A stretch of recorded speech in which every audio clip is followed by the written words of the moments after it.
Hi, I'm Ben Silverio. And I'm Ansel Birch, your host in post, and it's time to party! This This episode was recorded on October 18th, 2021. We are not doctors. We don't give medical advice. Please drink responsibly. All right, welcome, party people, to episode 2 of Ben 10 Race Against Time. This month, we are joined by a very special guest, Ben Banks. What's up? We did Ben 10. There's 2 Bens in the month of October 10, so it's all cosmically aligned. Their Gatorade was in the mini fridge, or whatever the kids are saying these days, and so everything lined up. It's true. That's everything he said. Oh my god. That is correct.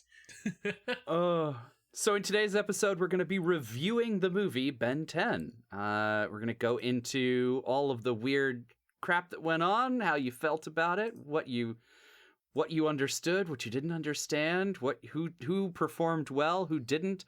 All of that stuff is fair game. But first, I think Ben is going to give us a little IMDb-style synopsis of what the hell it was we just watched. Yes. So, based on the animated series from the writer collective group Man of Action, this movie features Ben Tennyson as he returns home from summer vacation, only to discover that a rapidly aging alien criminal named Eon is planning to use an ancient alien artifact to destroy Bellwood. That doesn't really tell you much, right? But it tells you just enough, I guess. It kind of ignores the fact that Ben Tennyson wears a device called the Omnitrix that stores the DNA of various aliens that he can transform himself into. I feel like that's an important part of what's going on in this movie. I mean, it takes them like 20 minutes of an hour-long movie to establish that, so maybe it's not. Well, that's true. We're all familiar with the Ben 10 lore. I'm sure we all know it back and forth. So, I mean, we all know he has 10 aliens. He can only be each one for 10 minutes. The whole thing. We all know that. Until later on in future series where he can get more. Doesn't he meet a future version of himself where he's Ben 10,000? Ben 10,000. Mm-hmm. That does happen. And the Ben 10,000. And then he comes in contact with his arch nemesis, Kevin 11. Yeah, I mean Kevin 11 becomes a sidekick for a little bit. That's true. But yes. Judging by Ansel's face, he's never seen this cartoon. I have never seen this cartoon. Consider me the audience member who had no idea what the hell was going on beforehand. Oh, snap. So that must have been jarring the way it just thrusts you into the movie. You like start on like a dimly lit street, and then there's like a laser blast, and then they're like, it's go time. And then some terrible CGI. Yeah. And I'm like, isn't there supposed to be a kid in this movie? And it takes us like 10 minutes before we see the kid. It's all planned out. Yeah. And because he's in alien form when you first see him. He's Heat Blast. Mm-hmm. Fighting some aliens. Now, one thing I had a question. Was he going for the kill there at the beginning? Because it looked like it. I mean, he straight up, he thinks he murdered that guy. Yeah, he was like, he was dead. And I was like, by your hand, Ben, if he is dead, you were the one that killed him, because he burns that guy to ashes. You know how when he runs into him later, he's like, I killed you. You're like, yeah, you're 10. Is this not a problem for you? How is this not traumatic for Ben? Oh my goodness. Like, weird kid. I mean, he is a weird kid. Not that being a weird kid is a bad thing, but Ben Tennyson, not at all. A weird kid. Ben Tennyson struggles with being a normal kid after he gains the ability to turn into aliens. Like, well, if you watch the TV show, he was strange before he got the Omnitrix. That's true. He was kind of a loner, a standout, didn't know where he fit in. See, those are all good things, though. I don't think those turn you into a person who murder a guy with your magic powers and then don't have a problem with it. I think that's a different thing. So did Ben just like spend the summer killing aliens? Is that what actually was going on? Because I never got that vibe from the show, right? Like the show, they always restrain them. Yeah. But yeah, definitely in that first fight in this movie, he's like, I don't know what to do. All right, just burn him from the ground up.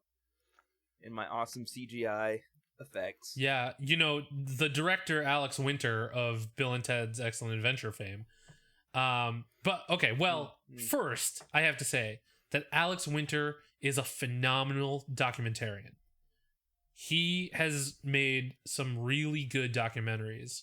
I watched one about Napster that was very good. Oh, cool. Yeah, he's a good filmmaker. I don't know what happened in 2007 that led him to do this, but it's a thing that happened. But it's like Alex Winter almost Zack Snydered Ben 10. Oh, he made it real. This is the grim dark Ben 10. He made Ben 10 real dark and ominous. This movie was dark. Like, sometimes I couldn't see what was happening. That's how true. dark it was. That was probably for the best given their CG budget. Sure. That's true. I mean, one of my notes was, this feels like early Power Rangers with maybe $200 more in their special effects budget. But later on, I note it actually feels like the Disney Channel original movie Halloween Town, and had their special effects budget, except they used practical effects for most of the stuff and made it work, and people love Halloween Town. I don't hear anyone remembering Ben 10 Race Against Time fondly. Yeah, I didn't remember this was a movie, to be honest. If I'm not mistaken, there are a couple live action. There are several, yeah. Wow. Are they all from the same Canadian film studio, or does that get shopped around a little bit? I think a couple of them are in continuation, but this was the first one. And then they get a little better. Well, they definitely change up the cast, because it looks like in 2 years later, an Alien Swarm. Yeah. Also directed by Alex Winter. Dang, is he a fan? Maybe. Ben 10-iverse? Oh my god. So Ben 10 Alien Swarm was nominated for an Emmy for Outstanding Special Visual Effects for a miniseries, special, or movie. Interesting. Wow. Were they not making any other ones in 2009? Was this the only one? Well, this is the one afterward, so maybe they had way better special effects in that one. I saw somewhere that this one was nominated for some stuff too, also in special effects, and I was like, were we just learning how to use stuff in 2007, or what was happening there? No, because there was that movie where they were flying into the sun. Solaris, maybe? That was a 2007 movie, and the graphics were amazing. I don't know. Maybe Cartoon Network didn't have a piece I don't of got that pie. It's true. They're not Nickelodeon or the Disney Channel. Oh, you know what did come out in 2007? Fantastic Four: Rise of the Silver Surfer. Oh, the pinnacle of superhero special effects. As well as Spider-Man 3, the well-known Tobey Maguire vehicle. Yeah. And Beowulf, the CG Beowulf. Oh, right. With Angelina Jolie, yeah. We were cranking them out in 2007, weren't we? We were just going. It's a good year for CG that year. Yeah. Yeah. So, while we're talking about the cast and crew, since we were just talking about Alex Winter, we might as well get into the cast, right? And I mean, at the very top, we have Ben Tennyson, played by Graham Phillips. Ben, how'd you feel about Ben? I don't know, because, in the cartoon, he is kind of like a twerp. Sure. And kind of annoying, and, that's his thing. Yes. But, I don't know, in this one, he was kind of, really grating sometimes. And I don't think I was that awesome when I was 10. But I don't know. He was just kind of annoying just a little bit. Yeah, I could definitely see that. I mean, he was definitely way more annoying than the cartoon version, because he was just like, oh, but I want to go hang out with Grandpa. Yeah. Oh, I'm the assistant? Girls are assistants. Oh, God, that. Oh. Okay, Ben. Yeah, that line was... I was like, come on, movie, you can do better. Right. Even for 2007, Lee Majors played Grandpa Max. That he did. Did he phone it in, or was he just old? I couldn't tell. It was dancing on the edge there, but I don't know. I do, like I said in the last episode, I loved all of his snacks. Those were great. And I mean, that's in the cartoon too, It's but true. it was just, and the little bit of the little southern twang he brought to his character was great. Just because no one else well, Eon decided to do something with his character's voice, but Grandpa Max Lee Majors was like, I'm gonna put little crispy Colonel on there to really top it off, make my character Really bring it home. But like Grandpa Max, I always pictured as that jolly dude, right? Like Lee Majors wasn't very jolly. No, he was not jolly. Did Grandpa do much fighting in the cartoon? Yeah, he kind of has been secondary for a while until Gwen gets magic powers. Yep. Because she's also an alien. So then she kind of takes his spot. Okay. But with the plumbers, yeah, like Ben will be fighting and then Gwen and Grandpa will show up with some weird plumber tech and like help contain the alien. Not go for the kill like they want to in this movie. Right. So are the plumbers a known entity prior to now? Yeah. Which is why Yes. it's weird that Ben doesn't recognize the plumber's logo. That was crazy. And they have to like do an info dump because he's like, Gwen is like, yeah, you know, Grandpa's with the plumbers. They know where the aliens are. He's like, what? He's like, what? And then they like explain what the plumbers, and I was like, you know, Grandpa is a plumber. It's like revealed in like the first or second episode. I enjoy that that's the one piece of lore that they were like, oh no, we got to introduce this bit. We got to make sure we explain this part. The alien DNA thing, the 10-minute limit, like all of that, like hand wave. But the plumber thing, that. You guys know all about the Omnitrix and how he got that and all their crazy adventures. But the plumbers, we really got to make sure you know what the plumbers are for this movie. This isn't going to make sense unless we really put some stanks on this. Right. So before we get to Gwen Tennyson, I'd like to bring up Constantine Jacobs. Do you know who played Constantine Jacobs? I'm not even sure I remember who Constantine Jacobs was. That's the old guy that he was hit by the old ray the only time that happened. Oh, that guy. Okay, yeah. Dies. That was dark for a child. Yeah, it his really arm was. fell the hell off, and that is not a symptom of aging. And Ben threw it away. Like, yep. He just chucked it and across Max the room. Is like, well, we're not going to need that. Max is like, he was a good friend. I was like, that's how you want to mourn your friend? Like, yeah. All right. On to the next scene. I mean, respect. The performer behind Constantine Jacobs is Alex Winter. Ah, I see. I don't know how I missed that. It's so obvious now that you say it. Right? Yeah. Whoa. I'm just going to keep throwing Bill and Ted references in because, you know, that's like our entire podcast. That might save this. But what did not save Ben 10 Race Against Time, and I don't mean to like pile on her, actress Haley Ram, but her performance as Gwen Tennyson just stood out to me as underwhelming. I hear you. Is that a kind way to put it, Ben? I think that is a kind way to put it. Because she was a child in this. Right. But a cardboard child. I think the thing about child actors is that you have to give the child every bit of credit if they do a good job. Yes. But if they do a bad job, that is 100% the director's fault. Oh, you're gonna go for Mr. Winters, huh? I am putting that one on Winters because, like, there is no way the child could have known better what to do. Like, maybe I'm not giving this kid enough credit. I generally don't. But, yeah, I really think it's on Alex to have been like, you know, maybe we do a couple more takes where you're, like, aware of what's going on around you.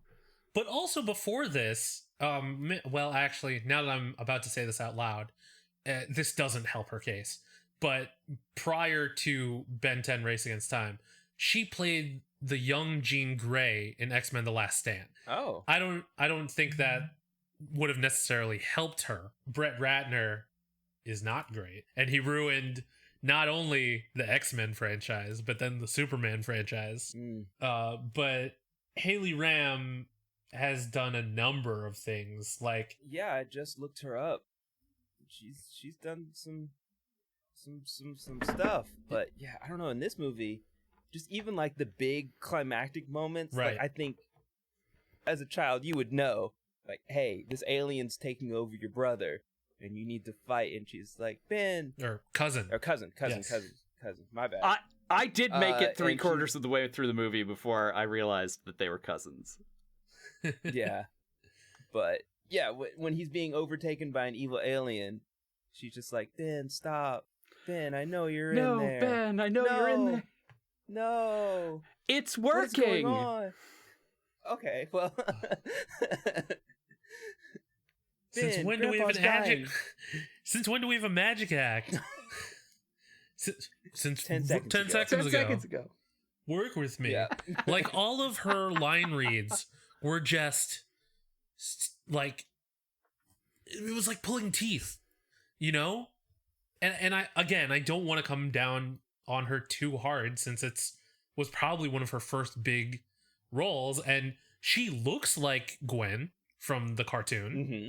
She has that going for her, but she wasn't sassy enough to be Gwen. Yeah. Gwen is very sarcastic. Yes. What I will say is I liked her better than I liked Ben. Oh, really? Even with all of what we talked about already, yeah, I thought that her character was more likable than Ben Tennyson. Well, I mean, Ben Tennyson is kind of a little shit when he's young. Yeah. So that's like his thing. Yeah, so I bought that. He just maybe took it 1 or 2 notches more than I would have liked, but Gwen was so far from the target, you know? Because that's their relationship in like the show. He's like the arrogant hero and like always trying to be like the number one guy, and she like takes him down a peg. Does he see himself as a hero? Oh, that's like what he wants to be more than anything. Yeah, absolutely. So the multiple times where we have to like convince him to do the hero thing in this movie, is that a new narrative? I mean, I would say so. Yeah. Again, he's 10, right? So he doesn't always know what he should be doing. And at least in the show, he has the guidance of Grandpa Max and Gwen to be like, hey, this is the hero thing you should be doing. You know, even if it's like something scary. So in the cartoon, they also had to consistently be like, that's the hero thing. Go over there. It's almost like a young Johnny Storm didn't really have the direction he needed to be a proper hero, right? So he was basically like, oh, Reed told me to go this way. Sue told me to go this way. You know? Yeah. He definitely feels like an Amadeus Cho. You know, when Amadeus starts teaming up with his sister Maddie, and they have this Ben and Gwen type of dynamic in the comics, you know, where Amadeus is like one of the smartest people in the Marvel universe. But he constantly has to keep grounded thanks to his sister. You know, and Gwen and Ben are supposed to have a similar relationship. It's just that this movie did a poor job of portraying it. Gotcha. Okay. Because Ben is very much, I've got this Omnitrix. I'm the coolest human to ever exist because I have these powers. I'm invincible. So there's a bad guy. I'm just going to rush in and take him on one-on-one. Not think strategically. I'll just, big alien versus big alien. Hit the watch. That's what's up. Yeah. Gwen is the brains, Ben is the brawn, and Grandpa Max is the experience, you know? Yeah. Okay. You know, a lot of shows back then had that dynamic. Remember Jackie Chan Adventures? Mm-hmm. That show was awesome. I don't know why that show didn't get more love. Because, like, Jackie Chan was like Jackie Chan, which is awesome. Oh, Jackie Chan needs to be doing more stuff. Fun fact, Jackie Chan made a movie with John Cena, but it was never released. And I don't know why, because I didn't read the rest of the article. Well, but I mean, you can't see John Cena, so that's why. That's probably why. You can't see it. It's hard to make movies with him. I don't know how James Gunn made a movie and a TV show starring Mr. Cena. They gave him a lot of CGI budget. All of the CGI budget that would have gone to Ben 10 Race Against Time went to Peacemaker and the Suicide Squad. That's where it entirely CG character. That's where it all went. Yep. Like what? Like 11 years difference? Yeah, I mean, it lines up, right? Extraction. Is it spelled with an X? Ah. Yes, Extraction. I was hoping so. I didn't want it to be. Oh, sorry, Project Extraction. The poster is just an explosion with John Cena in a suit doing like one of these, and Jackie Chan doing one of these, and they may not even be in the same room when they're posing. Well, hopefully they maybe do some time travel so you guys can talk about it on the podcast. Oh my god, I want There you it so go. bad. Well, I mean, technically they didn't do any time travel in this movie, so this may be excluded from you guys' normal repertoire Well, of movies. you know, that was a good segue because, you know, it really isn't clear how the time travel mechanics work for Eon. Like, somehow he just pops in whenever he needs to, and then he drops the soliloquy, and then an older version of him shows up. But apparently he's been doing this for decades, looking for Ben, because he doesn't know where Ben is. Which is weird considering he is Ben. Yeah. Spoilers. Right? Like, do you not know how old you were in what year? When you found it? Because he shows up 20 years early to the town. Oh my god, it's like Eon isn't fully fleshed out for a feature villain. Like, he probably could have done one episode of the TV show, but Yeah, that would. but to be the main villain of this feature film, just there's not enough for him to work with. Also, I'm just gonna say it. I really think his name should have been Neb, and they should have leaned into the cartoony, like, just backwards name thing. Man. Sure. Neb. Wasted opportunity. You are me, Ben Tennyson. Like, God damn it. That was such a good line. they really wanted that Luke, I am your father vibe, but They really did, and they didn't get it. no. But speaking of Eon, they had him locked up. Did they only leave just Alex Winter to guard him? And when he escaped, there was no like alarms or no, hey, Eon's out, the first alien that causes trouble. You know, everyone was just kind of chill with it. They were incredibly chill about a number of things. Like, you know, the fact that they didn't tell Ben that Eon is Ben. Like, the second... Did they know that? Oh, right, they Yeah, did know that. they did. That's right. Max knew. And, like... Grandpa knew the whole fucking time. The whole fucking time. Yes, The he did. second he got the Omnitrix. Wow, he was crunching on his cricket antennae.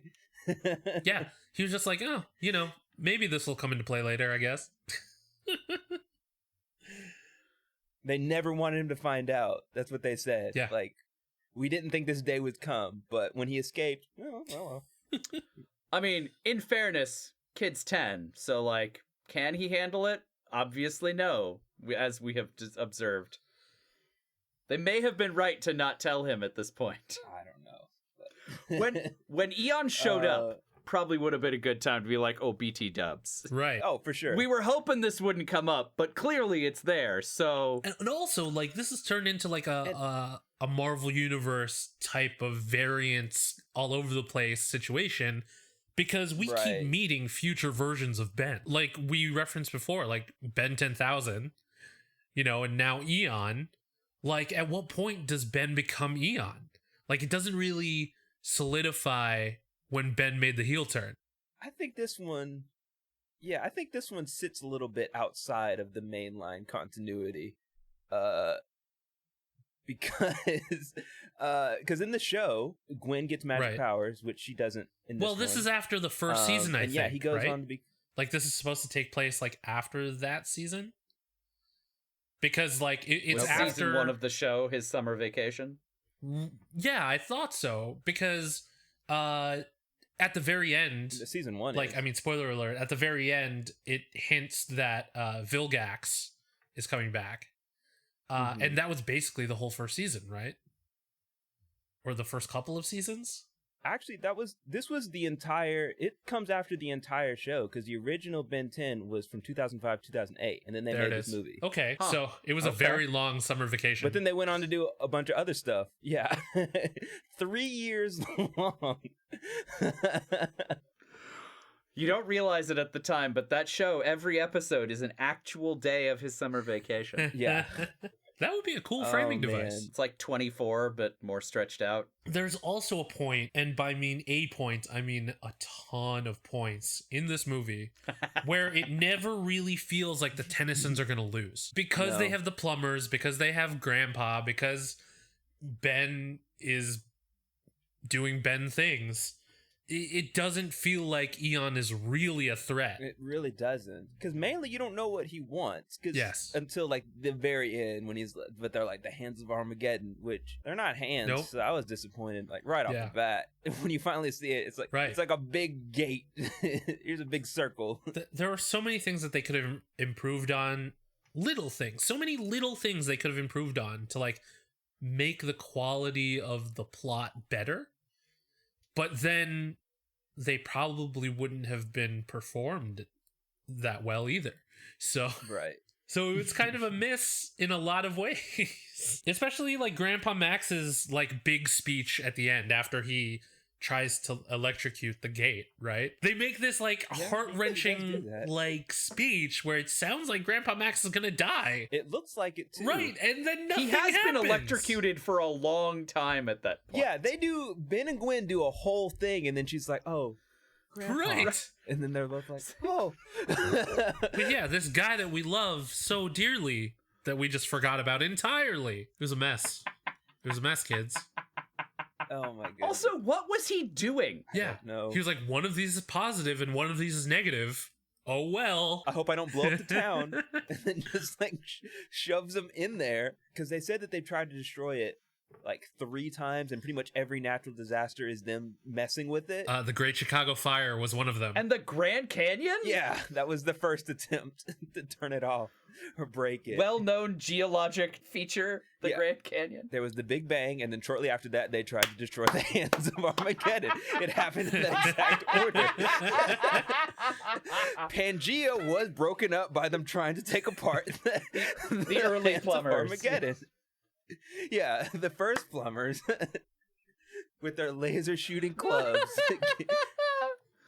Oh god, the weapons design. But apparently, once it's turned on, it's extremely fragile. New head cannon, love it. Poke 2 things into it, and it breaks. And then while it's broken, if you kick Eon into it, it activates again and opens up a little wormhole, and then closes, and then it's gone for good. Makes sense. That's what really does it. I do hate and appreciate in equal measure the bubble things that Eon did that we never understood what they were for. Yeah. But they were very important to activating the Hands of Armageddon. They were. He had to do one to activate it, and he did one like into it. Yeah, to give it a little extra push. Hadouken. Yeah. Was that time energy? Was that like a cavitation of like what were those? I think they are time energy. Oh, really? Well, because at the very beginning, when he lands, he hits the clock tower, and the minute hand goes back. It goes back 5 minutes, but he only does it. I guess he gets Alex Winter with it. And then he slaps Grandpa in the face with it, but nothing happens there when he's locked up, because he hits him. He hits Grandpa Max when they're chained up, and then Grandpa's like, ow. All right, well, back to my thing. Hey, Gwen, kick the wrench out of my back pocket. It's going to fire a laser. That I missed with at the beginning of the movie. I even have in my notes, I was like, Chekhov's wrench makes an appearance here, because we see him working on it at the beginning, and then it shows up in Act 3.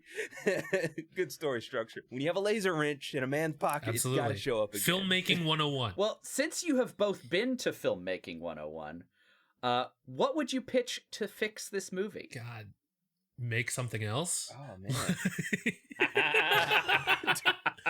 Dude, this may not be for you. No, honestly, I think I would just suggest that they make an animated movie, because they had everything going for the animated series. Like, why not just give them a few extra bumps in their budget to make a bigger animated movie?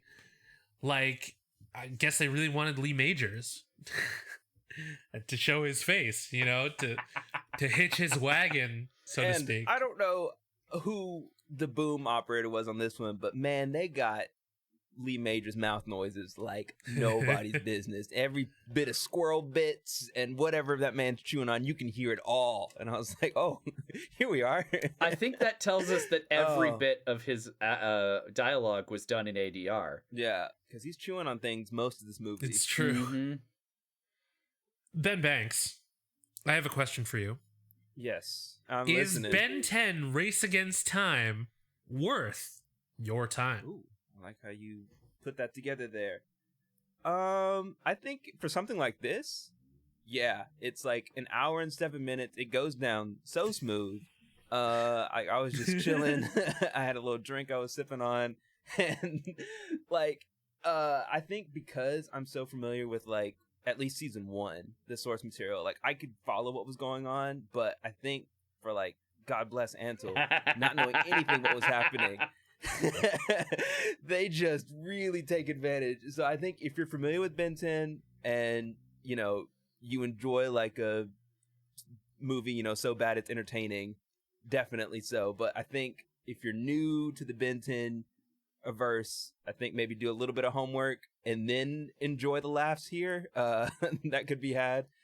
But I wouldn't just if you're just, I don't know why you would be trolling through HBO Max and just see this and like, hey, that's what I want to do tonight. I mean, but in case you are, no shame, no judgment. But I would arm yourself with a little bit of knowledge. Well, hopefully they're listening to this podcast and going, okay, well now I'm going to go do your drinking rules.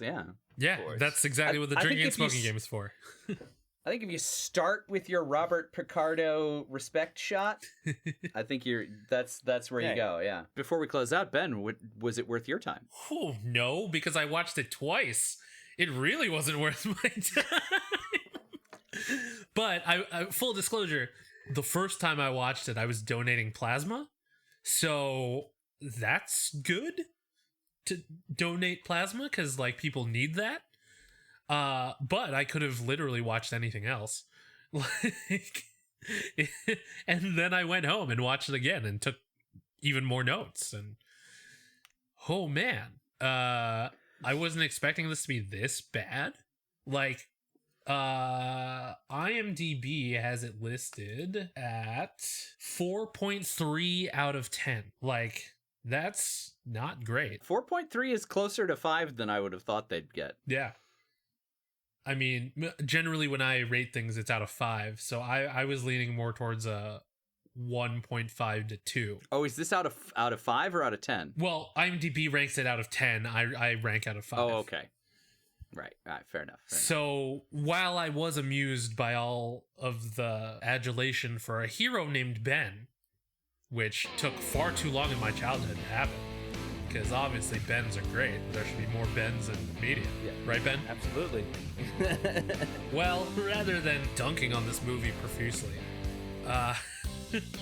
we'll let you join in on the conversation, party people. We'll wrap this up.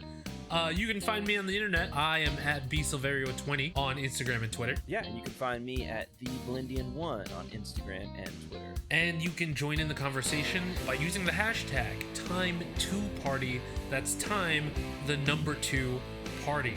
So until next time, party people, be excellent to each other.